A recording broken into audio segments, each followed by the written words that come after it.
မင်္ဂလာပါရှင်ခင်ဗျဒီနေ့တော့အိမ်မှာလွယ်လွယ်ကူလှုပ်ရှားလို့ရတဲ့အရာသာရှိတဲ့ခရမ်းသီးအစာလုပ်ချက်နည်းလေးကိုမျှဝေပေးသွားမှာဖြစ်ပါတယ်အရင်ဦးဆုံးခရမ်းသီးတွေကိုတန့်စင်အောင်ရေးဆေးပေးပါမယ်ပြီးရင်တော့အစာလုပ်ဖို့အတွက်ခရမ်းသီးတွေကိုလေးစိတ်စိတ်ထားပေးပါစက်တော်နီငနီတူတွေကိုအနှစ်အတွက်ထောင်းပါမယ်ပစွန်ကြောင်းနဲ့လဲလုပ်လဲရပါတယ်ကျွန်မကတော့အိမ်မှာရှိတဲ့ငနီတူလေးတွေနဲ့ပဲအလွယ်လုပ်လိုက်ပါတယ်ရှင်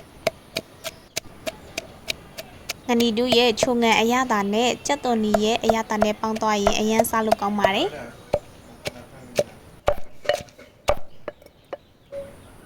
ဒါဆိုရင်တော့အနှစ်အတွက်အစင်းသင်းဖြစ်နေပါပြီစီပူလာပြီဆိုရင်တော့စနွေးမုတ်လေးထည့်ပါမယ်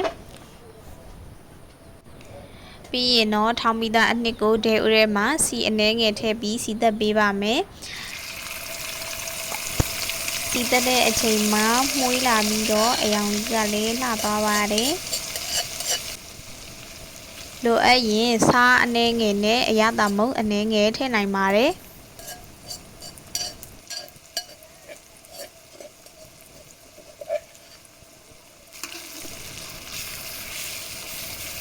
ရောကြက်သွန်ရောခြောက်တဲ့အထိမှုေးပေးပါမယ်နည်းနည်းချောက်လေးဖြစ်မှာပို့ပြီးတော့မှုေးတာမို့လို့ပါပြီးရင်တော့အနံ့လေးပိုမှုေးအောင်စိမ်းစားငပိလေးထည့်ပါမယ်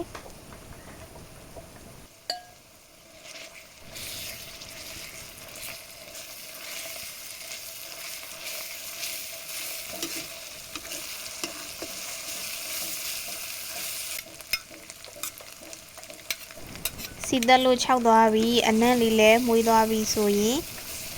ငရုတ်တီးအယောင်တင်မုတ်လေးထည့်ပါမယ်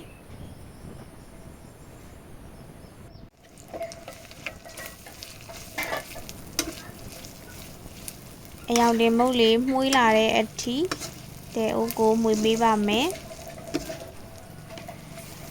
အနှစ်ကောငရုတ်တီးရော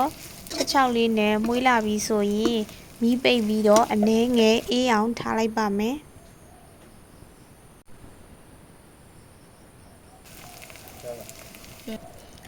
ပြီးရင်တော့စိတ်ထားတဲ့ခရမ်းသီးအတွင်းထဲကိုအနှစ်ကိုတစ်လုံးချင်းစီတည်တည်ချာချာသွတ်ပေးပါမယ်ခရမ်းသီးအတွင်းထဲမှာအနှစ်ပြည့်နေအောင်သွတ်ပေးရင်ချက်တဲ့အခါပိုပြီးရောအရသာရှိပါတယ်ပြီးရင်တော့ဒဲအိုးထဲမှာခရမ်းသီးတွေကိုအစီရီထည့်ပါမယ်ရေနှဲငယ်ထည့်ပြီးအဖုံးအုပ်လိုက်ပြီးတော့အပူနည်းနည်းနဲ့ဖြည်းဖြည်းချင်းစီချက်ပေးပါမယ်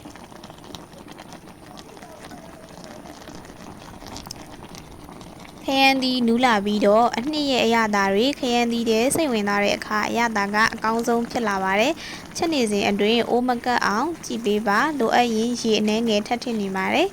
ခရမ်းသီးကနူးညံ့လာပြီးမှုေးကြိုင်တဲ့အနံ့ထွက်လာပြီးဆိုရင်အရသာရှိတဲ့ခရမ်းသီးအစာသွတ်ခင်းလေးအစင်းလေးဖြစ်နေပါပြီ